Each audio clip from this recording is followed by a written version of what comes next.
She was already shaking when the menu hit the table because $15 wasn't enough and she knew it. Then the diner went dead silent, not from fear of hunger, but because a mafia boss had just walked in. And when he heard why her husband died and who took everything she owned, he didn't order food. He decided who wouldn't survive the night. If this story pulled you in, make sure to hit that subscribe button so you never miss what's coming next. I've got another unforgettable story dropping tomorrow. And while you're here, jump into the comments and tell me where you're watching from. I love seeing our community from all around the world. Alright, let's get back into it. Juliana Molina had forgotten what safety felt like. 6 months ago, she knew exactly where she belonged. In a small house on Maple Street, with faded blue shutters and a front porch that creaked when you stepped on it. In a warm bed next to her husband, listening to him breathe in the dark. In a life that wasn't perfect, but was hers. Now she had nothing. No house, no savings, no husband. Just 2 little girls who still believed their mother could protect them. She sat in the corner booth of the diner, her olive green jacket still zipped up to her throat even though the heat inside made her skin prickle with sweat. She couldn't take it off. Beneath it, her shirt was threadbare and stained. She couldn't let anyone see. Chloe sat, pressed against her left side, her small hands folded in her lap. Palmer sat on her right, staring at the menu Juliana held with trembling fingers. Both girls wore thin beige sweaters that had once been soft, but were now pilled and worn at the elbows. Their blonde hair hung limp and uncombed. Their faces were pale, their eyes too wide, too watchful for children so young. They had learned not to ask for things. They had learned that Mama's tears meant danger. Juliana's eyes moved across the laminated menu, but the words blurred together. Her vision kept tunneling, her breath catching in her chest. She counted the prices over and over, trying to make the math work. 15 yuan. That was all she had. She could order 2 grilled cheese sandwiches, split them between Chloe and Palmer. Maybe get them each a small milk. That would leave her with $1 or 2 for a tip if she was lucky. She wouldn't eat. She hadn't eaten in 2 days. Her stomach had stopped growling hours ago.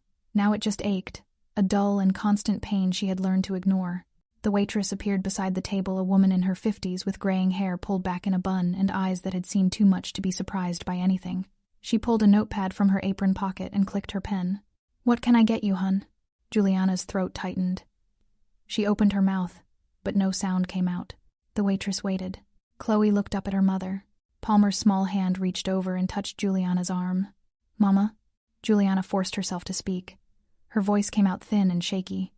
Two grilled cheese sandwiches, please. And 2 small milks." The waitress scribbled it down without looking up. "Anything for you?" "No. Just them." The waitress paused. Her eyes flicked to Juliana's face, pale, exhausted, bruised beneath the eyes from sleepless nights. Then to the twins, their small bodies pressed close to their mother like frightened animals. For a moment, something softened in the woman's expression, but she didn't say anything. She just nodded and walked away. Juliana exhaled slowly, her hands still gripping the edge of the menu. She set it down carefully, as if it might shatter. Chloe leaned closer. "Mama, are we going home tonight?" Juliana's chest tightened. Home. They didn't have a home. They had been staying in a rundown motel on the edge of town for the past 3 weeks. The kind of place where the carpet smelled like mildew and the heater rattled all night. She had paid for 2 more nights with the last of the money she'd scraped together cleaning houses for cash. After that, she didn't know what they would do.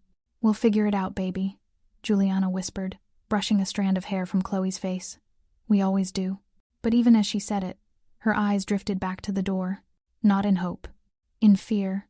Because the men who had taken everything from her, who had stood in her living room and stripped it bare while her daughters cried, were still out there. And they had made it very clear. They would keep coming until she paid what her husband owed. Except she had nothing left to give. Her husband, David, had died 6 months ago. A heart attack at 34. Sudden. Brutal. Final. She found out 2 weeks later that he had borrowed money. A lot of money. From men who didn't work through banks or lawyers. Men who didn't care about widows or children or sob stories. She tried to reason with them. Begged them to let her pay in installments. Told them she would work. Sell everything. Do whatever it took. They refused. "Debt doesn't die with a man," one of them had said, his voice cold and flat. "And we don't do mercy." They took the house, the furniture, David's tools, even his clothes. And when Juliana asked what would happen if she couldn't pay, the man had leaned in close and smiled. "Then we take something else." She understood what he meant. So she ran. took the twins and whatever cash she could hide and disappeared into the cold. But she knew they were still looking. She could feel it like eyes on the back of her neck, like shadows that moved when she wasn't looking.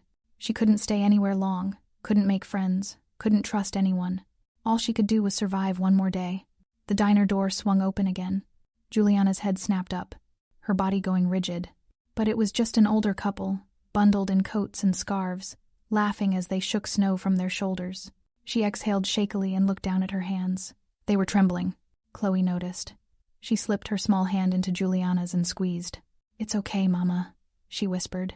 Juliana's throat burned. She squeezed back, unable to speak. The food arrived a few minutes later. 2 golden grilled cheese sandwiches cut into triangles, 2 small glasses of milk with straws. The twins' eyes lit up. Juliana's heart cracked. "Go ahead, babies," she whispered. "Eat." Chloe and Palmer didn't need to be told twice. They picked up the sandwiches with both hands and bit into them eagerly, cheese stretching between their small fingers. Juliana watched them, her vision blurring again. This was all she had left. This moment, this booth, these 2 little girls who still believed she could save them. And then, the door opened. A blast of cold air swept through the diner, and everything stopped. The man who stepped inside was tall and broad-shouldered, dressed in a black suit that looked like it cost more than Juliana had earned in a year. His long dark hair was slicked back from a face that was all hard angles and cold control. Tattoos snaked up from beneath his collar, dark ink that spoke of violence and power. Behind him, 4 other men entered, silent, watchful, all in black. The diner fell completely silent. No one spoke. No one moved. Juliana's breath caught in her throat. She knew that silence. She had heard it before in her living room, when the men came to take everything. And now, on Christmas Eve, with nowhere left to run, one of them had just walked in. Adriano Silva didn't need to announce himself. His presence did it for him. He stood just inside the doorway, snow melting on the shoulders of his black suit, his dark eyes scanning the room with the calm precision of a predator assessing territory. Behind him, his 4 men fanned out slightly, not aggressive, not threatening, just there. Silent sentinels who understood that their boss never needed backup, only witnesses. The diner had gone completely still. A fork hovered halfway to an elderly man's mouth. A young couple froze mid-conversation, their coffee cups suspended in the air. Even the waitress who had been refilling water glasses stood motionless, pitcher tilted but not pouring. No one looked directly at Adriano, but everyone was watching. Juliana felt her lungs constrict. Her hand instinctively moved to cover Chloe's, pressing her daughter's small fingers against the table. Palmer stopped chewing mid-bite, her eyes wide and confused. "Mama?" Palmer whispered. "Shh." Juliana breathed, so quietly it was almost soundless.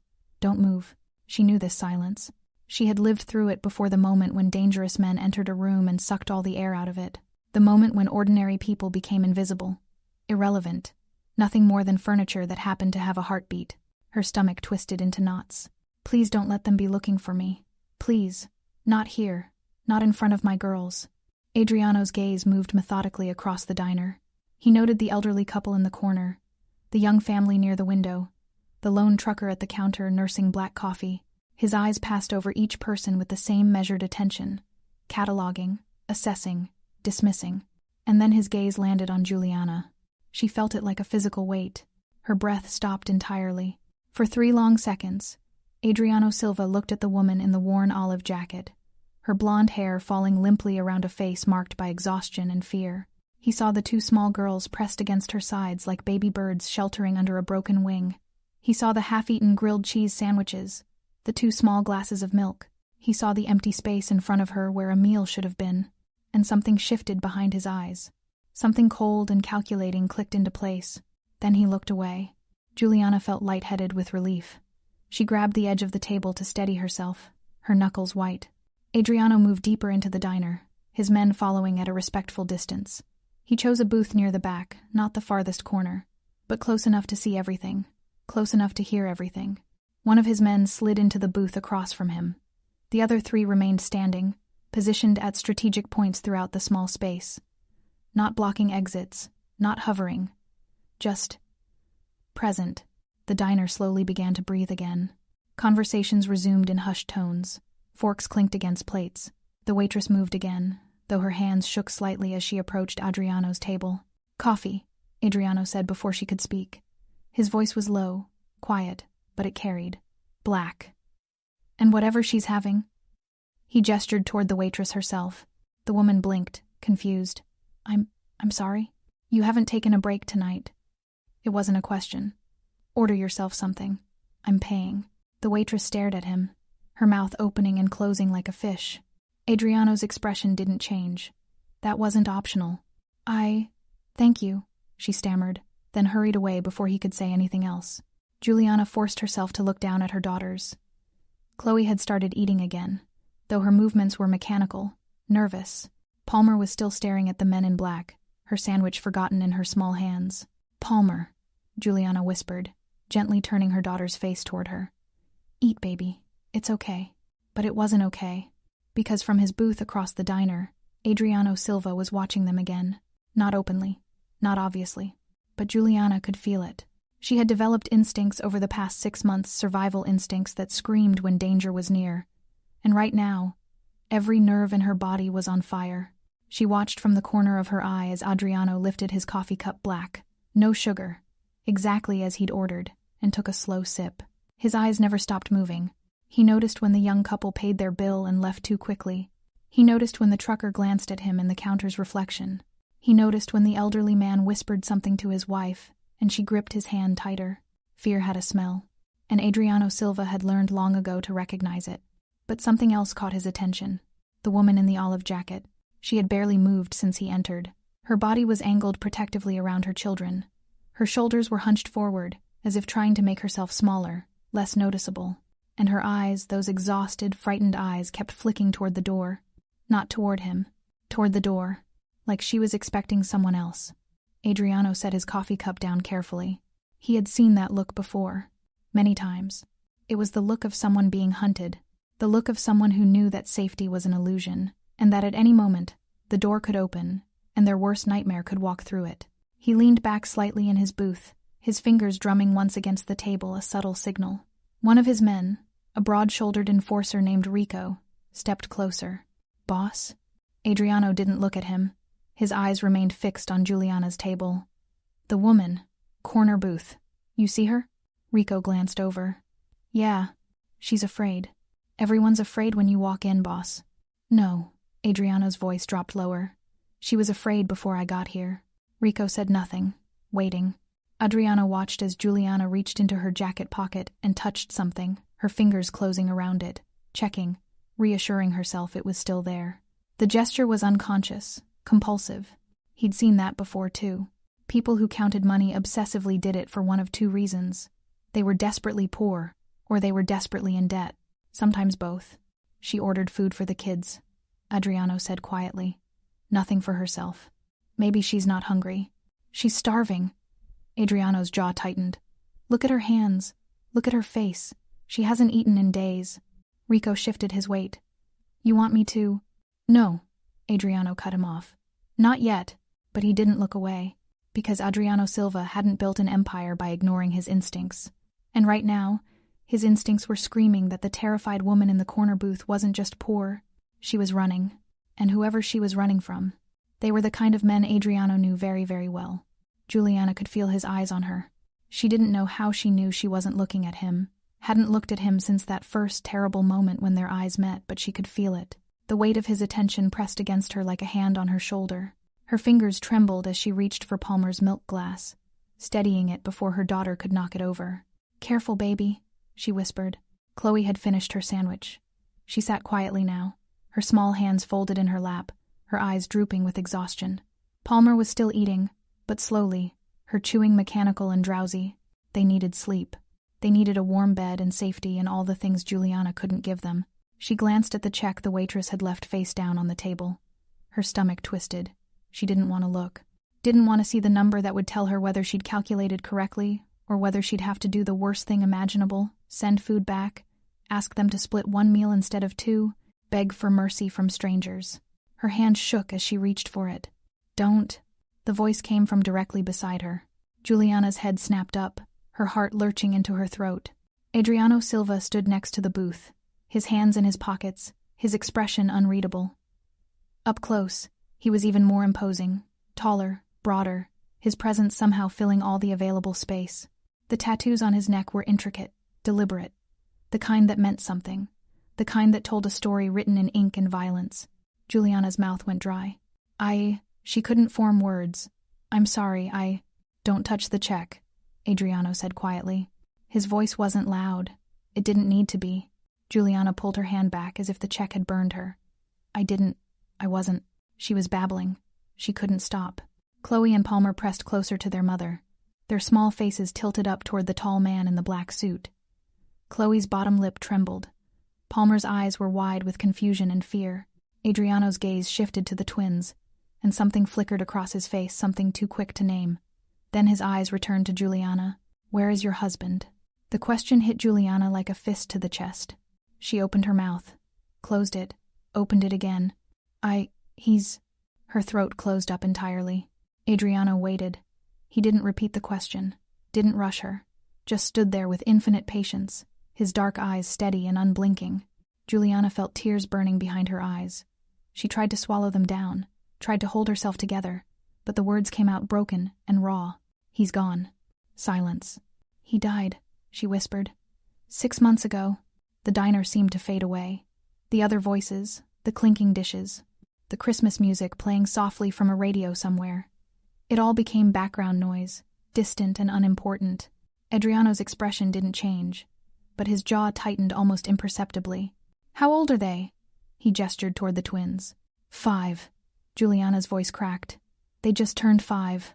Adriano looked at Chloe and Palmer again. Really looked at them this time. 2 little girls with blonde hair and frightened eyes, wearing sweaters that were too thin for winter, sitting in a diner on Christmas Eve with a mother who couldn't afford to feed herself. His hands, still in his pockets, curled into fists. What happened to him? Adriano asked, his voice quieter now. Heart attack. Juliana wiped at her eyes with the back of her hand. The doctors said, they said it was sudden, that he didn't suffer. But you did. It wasn't a question. Juliana's breath hitched.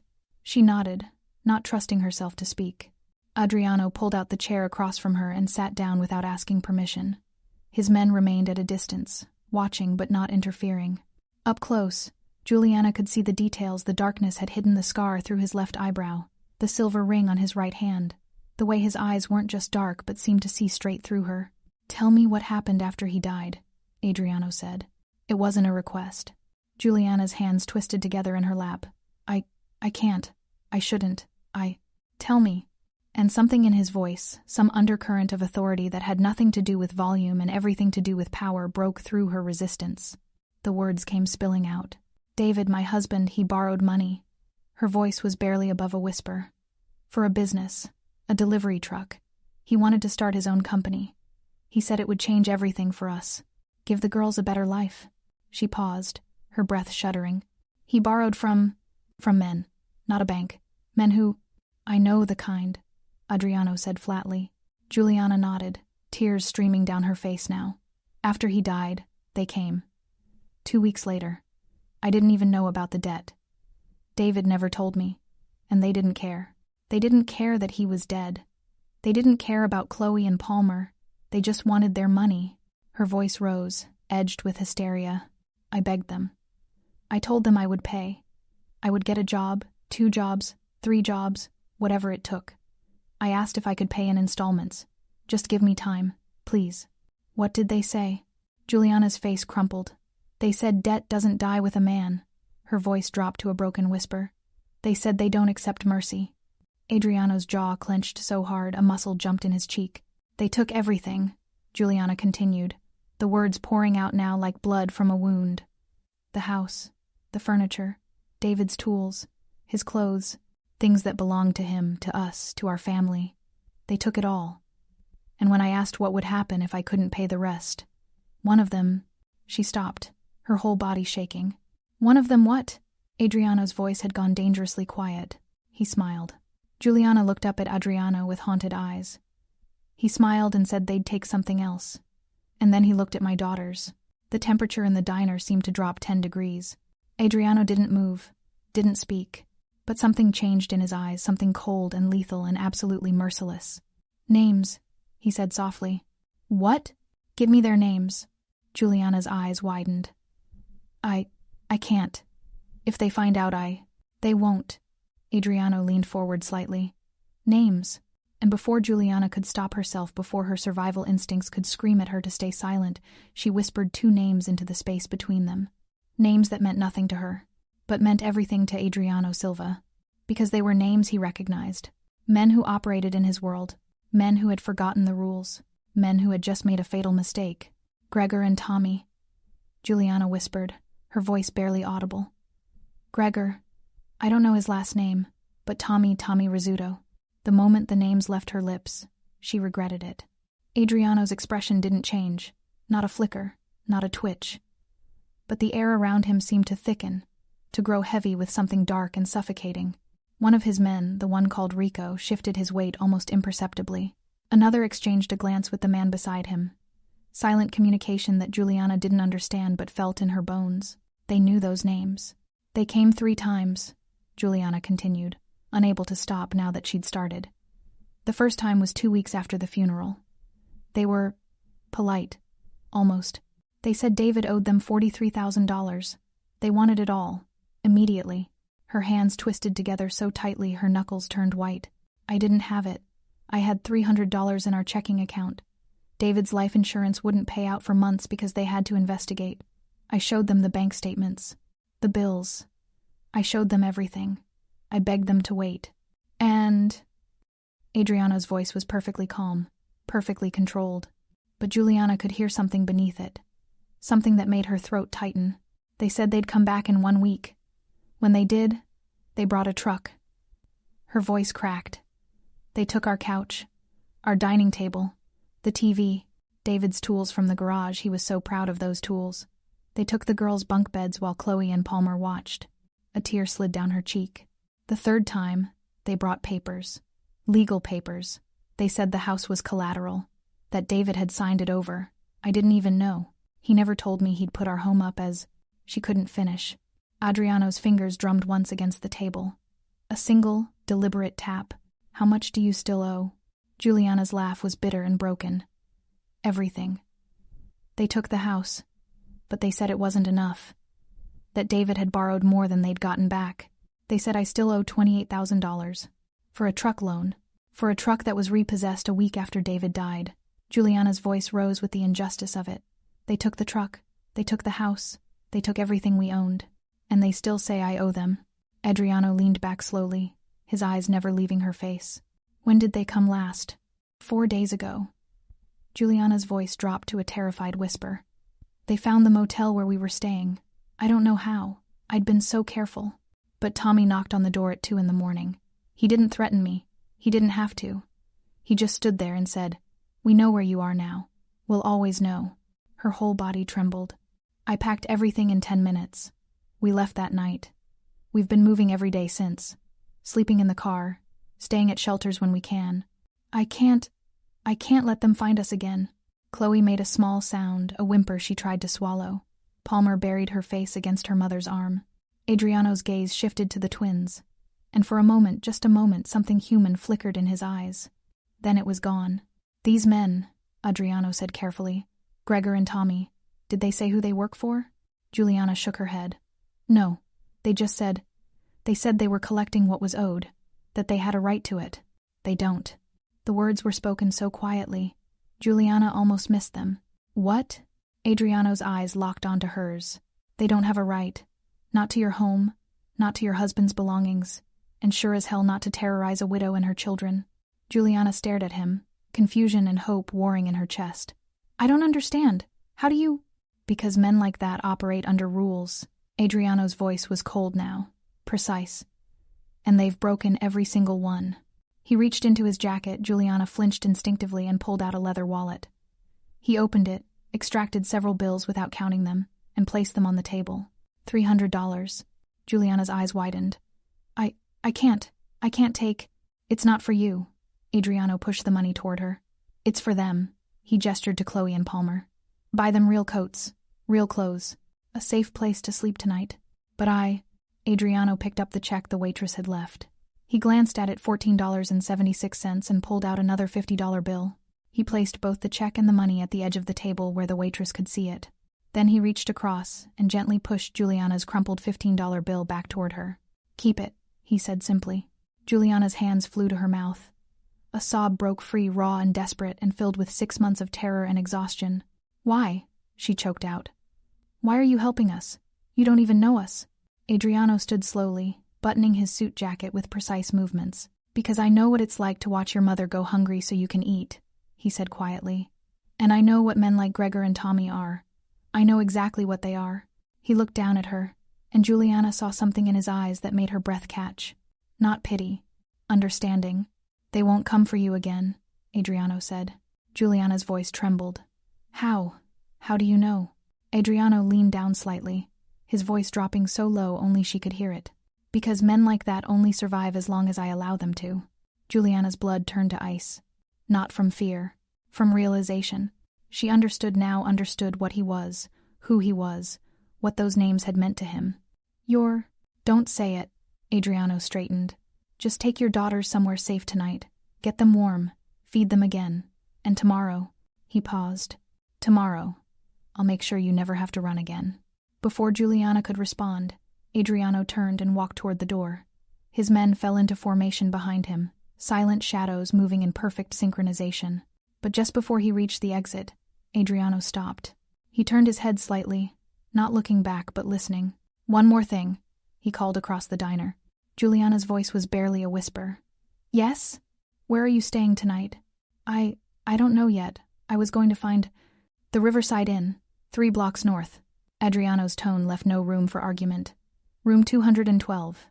It's been paid for. 1 week. No questions asked. I can't. You can. Adriano's voice softened almost imperceptibly. And you will. For them. Then he pushed open the door and stepped out into the snow. The diner remained silent for a long moment after he left. Then, slowly, conversation resumed. Dishes clinked. The Christmas music played on. But Juliana sat frozen in her booth, staring at the $300 on the table and the $15 he'd returned to her. Outside, through the frosted window, she could see Adriano standing beside a black car, speaking quietly into a phone. His expression was calm, but his eyes promised vengeance. Juliana couldn't move. She sat in the booth, staring at the money on the table like it might vanish if she blinked. $300. More money than she'd held in her hands since before David died. More than enough to feed her daughters for weeks. More than enough to... Mama? Chloe's small voice pulled her back. Juliana looked down to find both twins staring up at her with wide, confused eyes. Palmer's hand was still gripping her arm. Chloe's bottom lip trembled. Is the scary man gone? Palmer whispered. Juliana opened her mouth to say yes, but the word caught in her throat. Was he scary? Yes. Absolutely. Terrifyingly so. But he'd also just given them more than anyone else had in 6 months. He's gone, baby, Juliana finally managed. He's not going to hurt us. Are you sure? Chloe asked, her voice so small it broke Juliana's heart. Juliana pulled both girls close, pressing kisses to the tops of their heads. I'm sure. But even as she said it, her eyes drifted back to the window. Adriano was still outside, standing beside a sleek black car, his phone pressed to his ear. Even from a distance, even through the frosted glass, she could see the rigid set of his shoulders, the cold fury in his posture. He was making calls, and Juliana knew somehow, instinctively, that those calls had to do with Gregor and Tommy. A chill ran down her spine. Not from fear. From something else. Something she couldn't name. Hope? No. Hope was too dangerous. But maybe possibility. The waitress approached the table hesitantly, her eyes darting between Juliana and the money. She picked up the $50 bill and the check, then paused. He's generous, she said carefully, as if testing the word. Juliana didn't know how to respond. The waitress looked at the twins, then back at Juliana. Her expression softened. You know what? Those grilled cheese sandwiches looked a little small. How about I bring out some fries? Maybe some hot chocolate for the girls? I can't, Juliana started. On the house. The waitress's voice was firm. It's Christmas Eve. No one should go hungry on Christmas Eve. Before Juliana could protest, the woman turned and walked away. Chloe and Palmer exchanged glances, their eyes lighting up for the first time all night. Hot chocolate? Palmer breathed, like the words were magic. And fries? Chloe added. Juliana felt tears burning again. She blinked them back furiously. Yes, babies. hot chocolate and fries. The twins smiled real smiles, not the frightened, uncertain ones they'd worn for months, and Juliana felt something crack open inside her chest. When was the last time she'd seen them smile like that? 10 minutes later, the table was covered with food. A heaping basket of golden fries, 2 mugs of hot chocolate topped with whipped cream and chocolate shavings, and because the waitress apparently couldn't help herself, 3 slices of apple pie still warm from the oven. "For all of you," the waitress said pointedly, setting a fork in front of Juliana. "And I don't want to see that fork untouched when I come back." Juliana stared at the pie, her stomach twisting with hunger and guilt in equal measure. "Mama, you have to eat," Chloe said seriously. "The lady said so." "Yeah, Mama," Palmer echoed, already dipping a fry into ketchup. "You have to." Juliana looked at her daughters, their faces flushed with warmth now, their eyes bright, their small hands reaching eagerly for food they didn't have to ration or worry about, and she picked up the fork. The first bite of apple pie was almost painful. Her stomach, unused to real food, cramped in protest. But she forced herself to swallow, then took another bite, and another. Chloe and Palmer watched her eat, relief evident on their small faces. "You're not going to disappear, Mama," Chloe said softly. Juliana's hand froze halfway to her mouth. "What?" "You kept getting lighter," Palmer added, her voice matter-of-fact. "Like you might blow away." Juliana's throat closed up entirely. God. They'd noticed. Of course they'd noticed. "I'm not going anywhere," she whispered fiercely. "I promise. I'm right here." The twins nodded, satisfied, and returned to their fries and hot chocolate. But Juliana couldn't stop the tears that slid down her cheeks as she ate. Across the diner, near the back, a few patrons watched the scene unfold.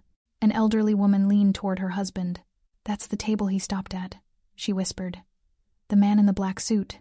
Her husband nodded slowly. "I saw. Why do you think he helped them?" The old man was quiet for a long moment. Then he said, "Because men like that remember what it's like to be hungry, and they never forget." His wife looked back at Juliana and the twins, then at the money still sitting on the table. "I hope she takes it," she murmured. "I hope she doesn't let pride get in the way." "She won't," her husband said with certainty.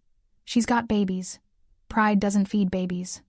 Outside, Adriano ended his call and stood in the falling snow, staring at nothing. Rico approached cautiously. "Boss?" "Gregor Petrov and Tommy Rizzuto," Adriano said, his voice flat and emotionless. "They've been collecting without authorization, running their own side operation, taking cuts that don't belong to them." Rico's jaw tightened. "How long?" "At least a year, maybe longer." Adriano's hands curled into fists. "They've been targeting widows, single mothers, people who can't fight back, people who don't know any better." "Jesus. They're using our name," Adriano continued, his voice dropping dangerously low. "Telling people they work for me, that the debts are sanctioned." Rico's expression darkened. "They're dead men." "Not yet." Adriano turned to face him fully. "First, I want to know who else is involved. Who's been looking the other way? Who's been taking payments? And then," Adriano's smile was cold and terrible, "then we remind everyone why rules exist." Rico nodded once. "What about the woman, Juliana?" Adriano glanced back through the diner window. He could see Juliana eating slowly, her daughters laughing over their hot chocolate. For the first time since he'd walked in, her shoulders weren't hunched in fear. "She stays protected," Adriano said quietly. "Around the clock. I don't care if she knows about it or not. No one touches her. No one goes near those children." "For how long?" "For as long as it takes." Adriano's voice was final. "Until Gregor and Tommy are handled. Until every debt collector in this city knows what happens when you break the rules." Rico hesitated. "Boss, she's got kids. If this blows back..." "It won't." Adriano's eyes were cold and certain. "Because Gregor and Tommy won't live long enough to retaliate." He pulled out his phone again and made another call. It was answered on the first ring. "It's me," Adriano said. "I need everything on Gregor Petrov and Tommy Rizzuto. Every debt they've collected, every widow they've terrorized, every dollar they've stolen." He paused. "And I need it by morning." He ended the call and stood in the snow, watching as Juliana carefully folded the $300 and tucked it into her jacket pocket. She looked up suddenly, her eyes finding him through the window. For a moment, they just stared at each other. Then Juliana mouthed 2 words. "Thank you." Adriano nodded once. Then he turned and walked into the darkness, leaving behind only footprints in the snow. Juliana gathered her daughters close as they left the diner, the warmth of the meal still radiating through their small bodies. The snow had picked up, falling thicker now, coating the sidewalks in white. Christmas lights blurred through the flakes like watercolor paintings. Chloe held her mother's hand tightly. Palmer clutched the paper bag the waitress had pressed into Juliana's hands, leftover pie, wrapped carefully. For breakfast tomorrow. Tomorrow. The word felt strange, foreign. For 6 months, Juliana had only thought in terms of hours. The next hour, the next meal, the next place to hide. But now, with $300 in her pocket and a hotel room waiting 3 blocks north, tomorrow felt almost possible. She pulled her jacket tighter and started walking. The street was quiet. Most families were home now, gathered around Christmas trees, exchanging gifts, singing carols. Juliana tried not to think about what that felt like. Tried not to remember last Christmas David alive, the house warm, presents under the tree.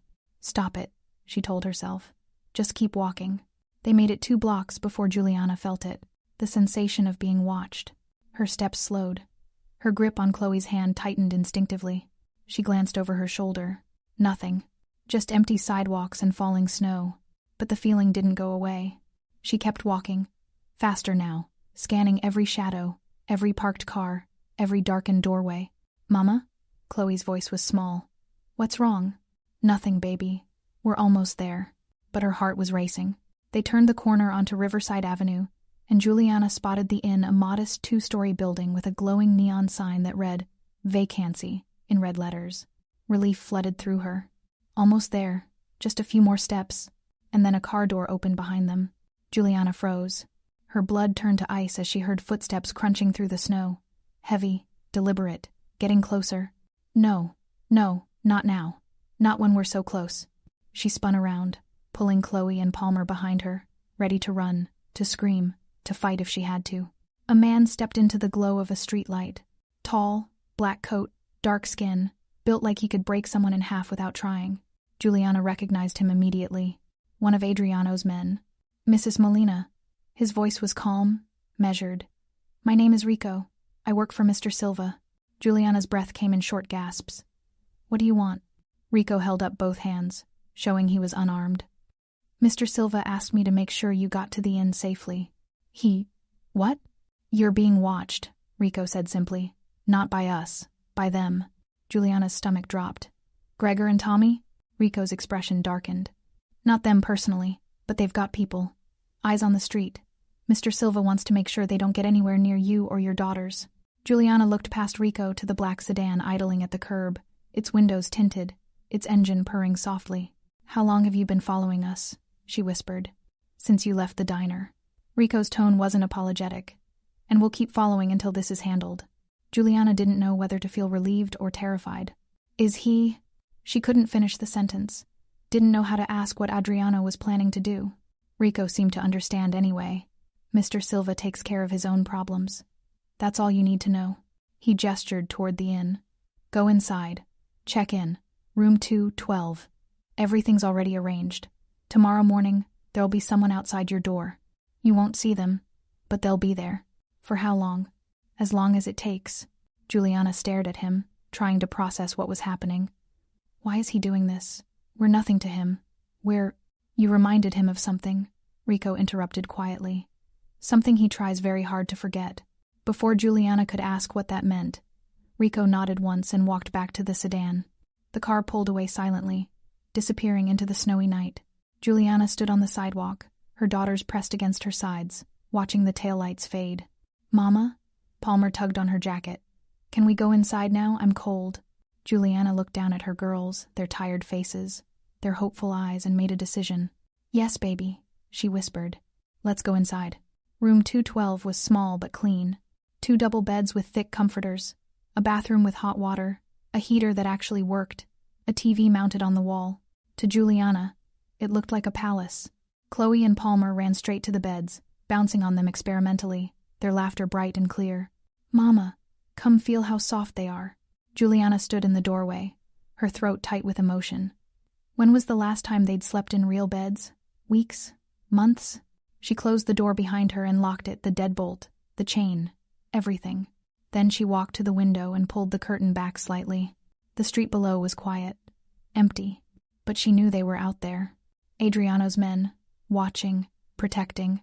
And somewhere else in the city, Adriano himself was making calls, moving pieces on a chessboard Juliana couldn't see, doing things she probably didn't want to know about. For her, for Chloe and Palmer. She let the curtain fall back into place. An hour later, both girls were asleep, curled together in one bed, their small bodies finally relaxed, finally safe. Juliana sat on the edge of the other bed, staring at the $300 spread out on the nightstand. Real money, real safety, real hope. But it came from a man who lived in a world of violence and fear. A man who, with a single phone call, could make people disappear. Juliana knew she should be terrified, should pack up her daughters right now and run as far and as fast as she could. But she didn't. Because for the first time in 6 months, Chloe and Palmer were sleeping without fear. For the first time in 6 months, Juliana wasn't listening for footsteps in the hallway or looking over her shoulder every 5 seconds. For the first time in 6 months, they were safe. And that safety came with a price paid by Adriano Silva. In blood, probably. Juliana closed her eyes and whispered into the quiet room. I'm sorry. Sorry for whatever was about to happen. Sorry for the violence she knew was coming.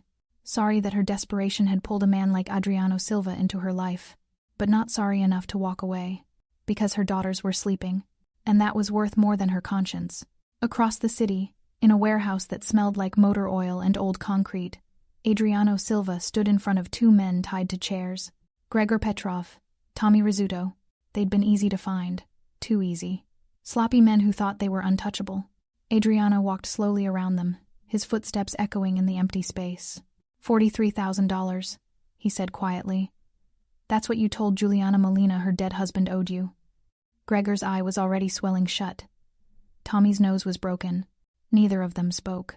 Here's what's interesting, Adriano continued, his voice conversational. I checked. David Molina borrowed $8,000. The truck you repossessed? Worth $12,000. The house you took? Worth $90,000. He stopped directly in front of them. So by my math, you didn't just collect a debt. You stole from a widow and her children. And then you had the audacity to tell her she still owed you money. Tommy spat blood onto the concrete floor. We were just operating without authorization, Adriano finished. Using my name. Terrorizing women and children. He leaned down until his face was level with Tommy's. You broke the rules, Adriano said softly. And rules exist for a reason. Gregor finally spoke, his voice hoarse. Silva, please. We didn't know she was under my protection? Adriano straightened. She is now. And so is every other widow you've terrorized. He pulled out his phone and made a call. Bring in the files, he said simply. A moment later, Rico entered carrying a thick folder. Adriano opened it. Page after page of names, addresses, amounts collected. All widows, all single mothers, all victims of Gregor and Tommy's greed. You're going to pay back every single dollar, Adriano said. With interest. And then, he smiled. It was not a kind smile.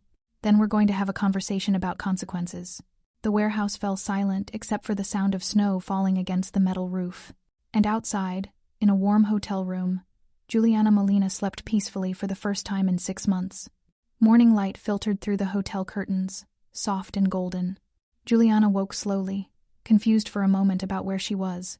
Then she felt the softness beneath her, a real mattress, clean sheets, warmth, and remembered. The diner, Adriano Silva, the $300. Room 212. She sat up carefully, not wanting to wake the twins. Chloe and Palmer were still curled together in the other bed, their faces peaceful, their breathing deep and even. They'd slept through the entire night without waking once. No nightmares, no crying, no trembling in their sleep. Juliana's chest tightened with emotion. She stood quietly and walked to the window, pulling the curtain back just enough to see outside. The street was quiet. A few cars passed. A man walked his dog. Everything looked normal. But Juliana knew better now. Somewhere out there, Adriano's men were watching, protecting. She let the curtain fall and turned toward the bathroom. A hot shower. When was the last time she'd had a hot shower? 20 minutes later, she emerged feeling almost human again. Her hair was clean, her skin warm, her muscles relaxed for the first time in months. She found clean clothes in her bag, wrinkled but serviceable, and dressed quietly. The twins were stirring now, their small bodies stretching, their eyes blinking open. Mama? Chloe's voice was sleepy and soft. I'm here, baby. Palmer sat up, looking around in confusion. Where are we? Somewhere safe, Juliana said, sitting on the edge of their bed. Somewhere warm. She helped them wash up and dress, her movements automatic, maternal. But her mind was elsewhere. What happened last night? What did Adriano do? She pushed the thoughts away. She didn't want to know. Couldn't afford to know. A knock on the door made her freeze. Chloe and Palmer went silent immediately, their bodies tensing. Juliana's heart hammered as she approached the door. She looked through the peephole. Rico stood in the hallway, holding a paper bag and a cardboard drink carrier. Juliana exhaled shakily and opened the door, keeping the chain on. Mrs. Molina. Rico's voice was respectful. Mr. Silva asked me to bring you breakfast. He held up the bag. The smell of fresh coffee and warm pastries drifted through the crack in the door. Juliana's stomach growled traitorously. She didn't know what to say. Thank you. Rico set the items down outside the door. There's also this. He placed a thick manila envelope on top of the bag. Juliana stared at it. What is that? Information, Rico said simply. And instructions. Mr. Silva will explain everything when he arrives. Juliana's eyes widened. He's coming here? In about an hour. Rico's expression was unreadable. He wants to speak with you. Before Juliana could respond, Rico turned and walked down the hallway. Juliana waited until he disappeared around the corner, then quickly gathered the bag, the drinks, and the envelope. She closed the door and locked it again. Chloe and Palmer were watching her with wide eyes. Who is that? Palmer asked. A friend, Juliana said, not knowing what else to call him. He brought us breakfast. The twins' faces lit up. Inside the bag were fresh croissants, fruit cups, yogurt, and orange juice. Real food, good food. They ate together on one of the beds, the TV playing cartoons softly in the background.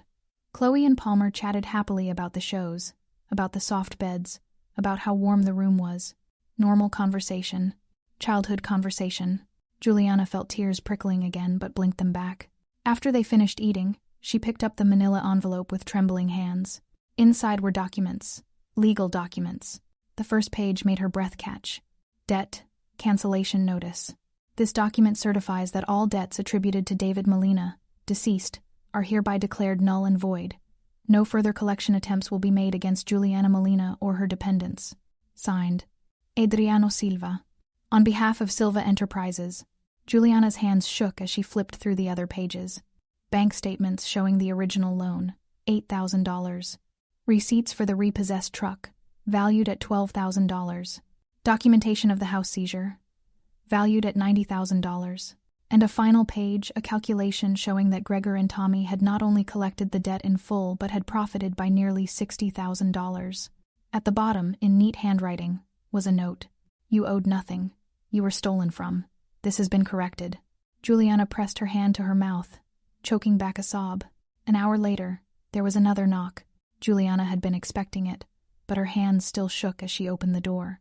Adriano Silva stood in the hallway, dressed in a different suit, charcoal gray this time, perfectly tailored. He looked exactly as he had the night before, powerful, controlled, dangerous. But his eyes were softer somehow, tired. Mrs. Molina, he said quietly, may I come in? Juliana glanced back at the twins, who were watching cartoons, then nodded and stepped aside. Adriano entered, his presence immediately filling the small room. He glanced at Chloe and Palmer, and something flickered across his face, something almost gentle. Girls, he said, his voice surprisingly warm. Would you like to watch your shows for a little while? Your mama and I need to talk. The twins looked at Juliana, who nodded. Adriano waited until they were distracted again, then turned to face Juliana fully. You read the documents. It wasn't a question. Juliana nodded, unable to find her voice. Then you know you're free, Adriano said. The debt is canceled. Gregor and Tommy won't be bothering you again. Ever. What did you do to them? The question escaped before Juliana could stop it. Adriano's expression didn't change. I corrected a mistake. Did you kill them? No. His voice was flat. But I made sure they understood the consequences of their actions. They'll be repaying every widow they stole from. With interest. And if they ever step out of line again. He didn't finish the sentence. He didn't need to. Juliana swallowed hard. Why are you doing this? You don't owe us anything. Adriano was quiet for a long moment. Then he said, When I was 7 years old, my mother was widowed. My father was killed in a construction accident. And men who said my father owed them money. They took everything we had. Our furniture, our food. They would have taken our home if my mother hadn't. He stopped, his jaw tightening. She did things no mother should have to do to keep us safe. And I swore that when I had power I would never let that happen to another woman, another child. Juliana's throat burned. So this is... what? Redemption? No. Adriano's voice was firm. This is correction. Men like Gregor and Tommy exist because no one stops them. Because people look the other way. I don't look away. He reached into his jacket and pulled out a business card. If anyone ever threatens you again, anyone you call that number, day or night, and someone will come. Juliana took the card with shaking hands. I can't be in debt to you. I can't owe. You don't owe me anything, Adriano interrupted. A mother protecting her children is never a burden. It's the most important thing in the world. His eyes held hers, intense and unwavering. You're not charity, Mrs. Molina. You're not a debt. You're someone who deserves to live without fear. And I'm someone who has the power to make that happen. Juliana felt tears streaming down her face. I don't know how to thank you. Don't thank me. Adriano's voice was quiet. Just take care of your daughters. Give them the life they deserve. That's all the thanks I need. He turned toward the door, then paused. The room is paid for 2 weeks. After that, there's an apartment waiting. First and last month's rent covered. It's in a safe neighborhood. Good schools nearby. Juliana's breath caught. I can't accept. You can. Adriano looked back at her. And you will. For them. Then he was gone. Juliana stood in the middle of the room, clutching the business card, tears pouring down her face. Behind her, Chloe's small voice said, Mama, why are you crying? Juliana turned and pulled both girls into her arms. Because we're safe now, she whispered. We're finally safe. 2 days had passed since Adriano Silva walked out of room 212. 2 days of Juliana waking up in a real bed, feeding her daughters real meals, watching them laugh without looking over her shoulder. 2 days of slowly believing that maybe, just maybe, the nightmare was actually over. She stood at the window now, watching Chloe and Palmer play in the small courtyard behind the inn. Snow had fallen again during the night, and the twins were building a lopsided snowman, their laughter carrying up to the second floor. Real laughter. The kind that came from children who felt safe. Juliana pressed her forehead against the cool glass, her breath fogging it slightly. She hadn't seen Adriano since that morning, but she'd seen his men, different ones each day, always at a distance, always watching. They never approached, never spoke to her, just existed on the periphery of her new life like silent guardians. It should have felt intrusive. Instead, it felt like breathing for the first time in months. A knock interrupted her thoughts. Juliana's shoulders tensed automatically, old habits dying hard, but when she checked the peephole, she found Rico again.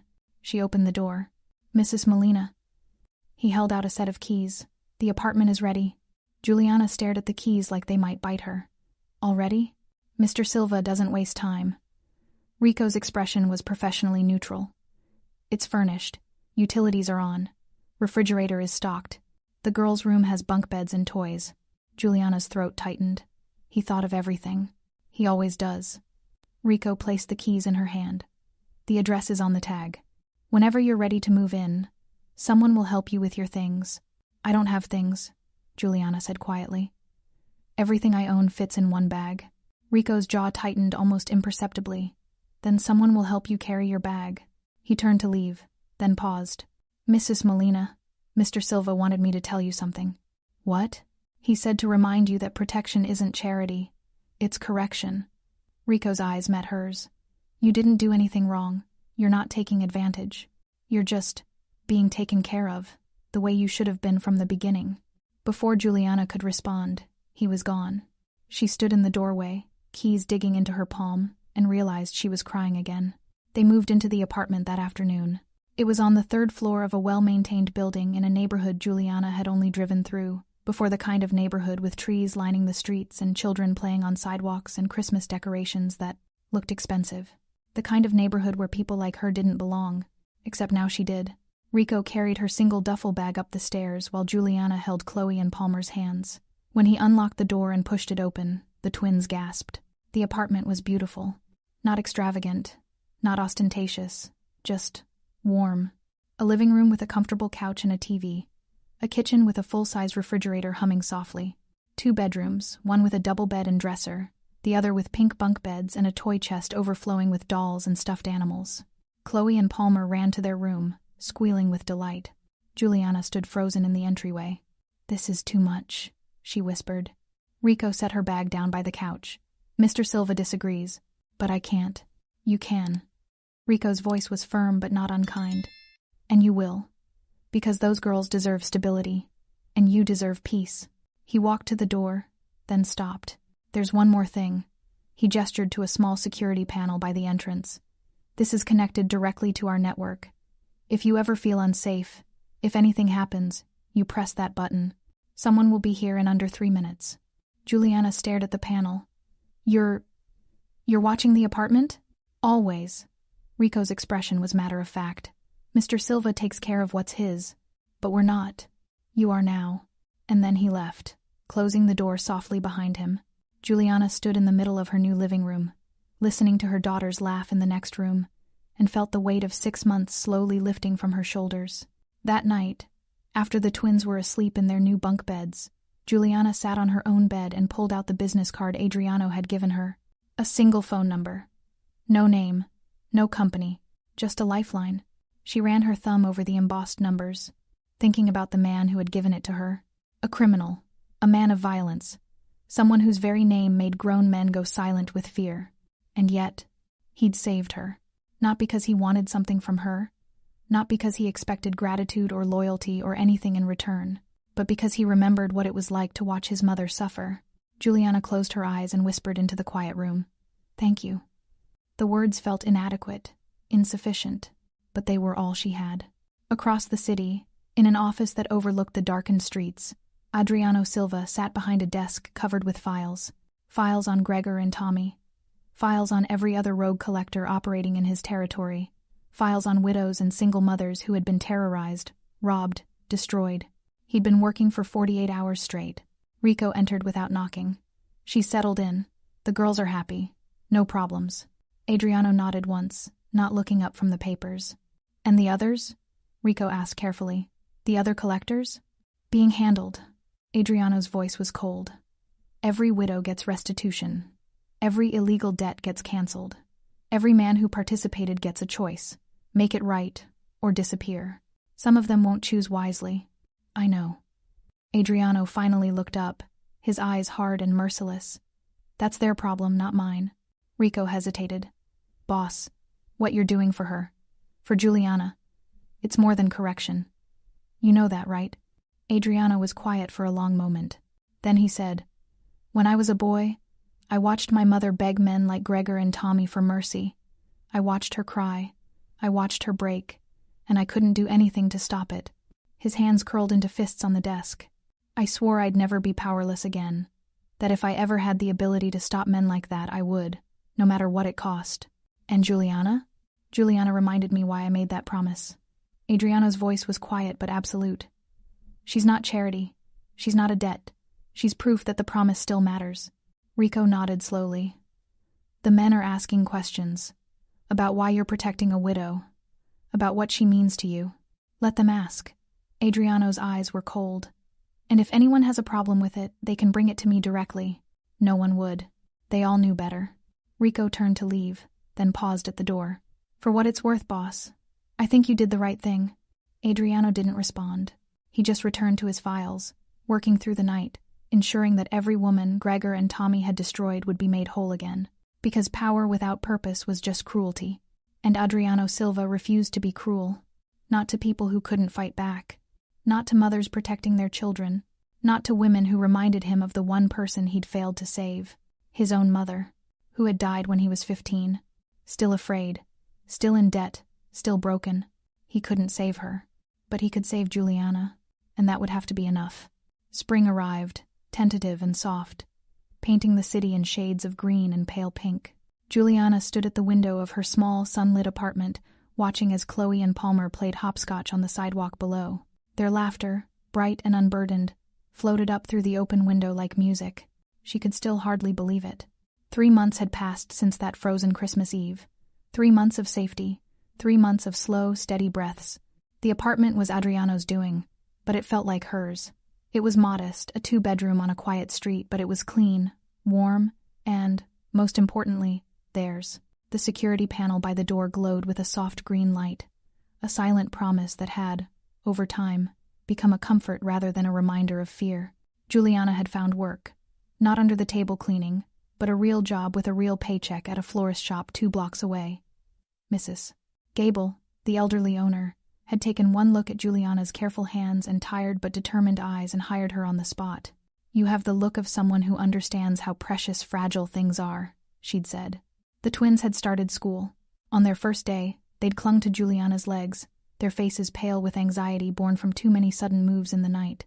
But by the afternoon, they'd returned with construction paper drawings and stories about a nice teacher named Miss Amy. Now, they chattered about friends and homework, their world expanding beyond the 4 walls of fear they'd lived in for so long. It was a normal life, a precious, ordinary life, and it was built on a foundation of quiet, unseen protection. Juliana never saw Adriano, but she felt his presence in the stability of her days. Rico appeared once a month, always on a Tuesday morning, to deliver an envelope. It was never cash. It was a grocery store gift card, a prepaid utility bill, a voucher for children's clothes. "Mr. Silva's investments yield dividends," Rico would say in his flat, polite tone. "He insists they be shared." At first, Juliana had tried to refuse. "I can't keep taking this. I have a job now." Rico had simply looked at her, his expression unreadable. "The debt was never yours, Mrs. Molina. This isn't repayment, it's restoration. Let him do this." So she did, and with each passing week, the knot of terror in her chest loosened another degree. One evening, as she was helping Palmer with her reading, a news segment flickered on the TV in the background. The polished anchor spoke in grave tones about a significant restructuring within certain undisclosed business sectors and a crackdown on predatory lending practices. The report was vague, citing unnamed sources, but it mentioned that several individuals had left the city abruptly. Juliana's hand stilled on Palmer's book. She didn't need names. She knew. Later, putting the girls to bed, Chloe looked up at her, her blue eyes serious. "Mama, is the scary man still watching over us?" Juliana smoothed her daughter's hair.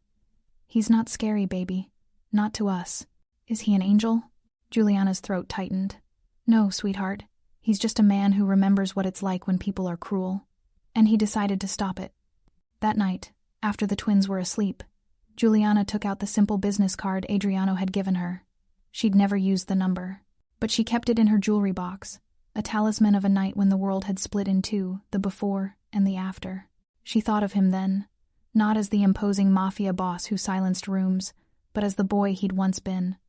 A boy who watched his mother break, a man who had built a kingdom of fear, only to use its walls to shelter a stranger and her children from the storm. It was a contradiction she could not reconcile, so she had stopped trying. Some debts were not meant to be balanced on a ledger. Some were settled in the quiet of a safe home, in the sound of children sleeping deeply, in the simple act of a mother not having to look over her shoulder. She walked to the window and looked out at the peaceful street. A black sedan was parked under a street lamp 2 blocks down. It was always there, a different one, in a different spot, but always present. She no longer felt a chill when she saw it. Instead, she felt a profound, humbling gratitude.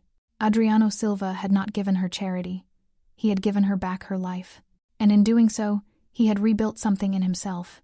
Too not redemption, perhaps, but a fragment of the boy who had been powerless, now wielding his power with a purpose that was, in its own stark way, a form of mercy. Juliana placed her palm against the cool glass. Somewhere in the city, he was moving through shadows, enforcing his brutal code. But because of that code, her daughters were coloring at the kitchen table. Because of his rules, she could plan for a future. The nightmare was over. Morning had come, and the man who lived in the dark had been the one to turn on the light. 5 Christmases later, the diner was gone. In its place stood a sleek, glass-fronted cafe. Juliana paused on the sidewalk, her gloved hands holding tightly to 2 larger, warmer ones. Chloe and Palmer, now 10, buzzed with pre-holiday energy, their breaths making plumes in the cold air. "It looks different," Palmer said, her voice no longer a whisper but clear and bright. Everything looks different when you're not scared, Chloe stated, wise beyond her years. Juliana squeezed their hands. They'd made this pilgrimage every Christmas Eve, not out of debt, but remembrance. Their life was wonderfully, beautifully ordinary. The apartment had become a home filled with school projects, too loud music, and the comfortable clutter of a family. Juliana managed the florist shop now, and the scent of pine and cinnamon from the holiday wreaths they'd made that morning still clung to her coat. They walked on, heading toward their tradition, hot chocolate at the fancy cafe that had replaced the diner. As they passed a newsstand, a headline on a financial magazine caught Juliana's eye. Silva Enterprises, the reclusive billionaire reshaping cities. Below the text was a photograph grainy, taken from a distance of a man in a dark overcoat getting into a car. Adriano, older, his hair shot with silver at the temples, his expression as impassive and controlled as ever. To the world, he was a legend, wrapped in shadow, a billionaire philanthropist with rumored, darker roots, a man who commanded boardrooms and, whispers insisted, still commanded fear. To Juliana, he was the silence that had fallen over a diner, the weight of a gaze that had seen her suffering and refused to look away. The reason her daughters knew safety as a birthright, not a miracle. "You okay, Mama?" Palmer asked, following her gaze to the magazine. "I'm perfect," Juliana said, and meant it. They settled into a booth at the cafe, the ghost of that corner booth 5 years gone beneath their feet. As the girls debated marshmallows versus whipped cream, Juliana's thoughts drifted. She had never called the number. But once, about 2 years ago, a crisis had found her. Not men with threats, but a flooded apartment from a burst pipe upstairs. As she stood amid the chaos, panicking about repairs and costs, a van had pulled up. A crew in unmarked uniforms had efficiently moved her belongings, handled the water extraction, and restored the apartment within days. The foreman had simply said, "Mr. Silva sends his regards." The invoice read, "Paid in full, debt, 0. That was his language. Not flowers or apologies, but concrete action. Protection, not charity. Correction.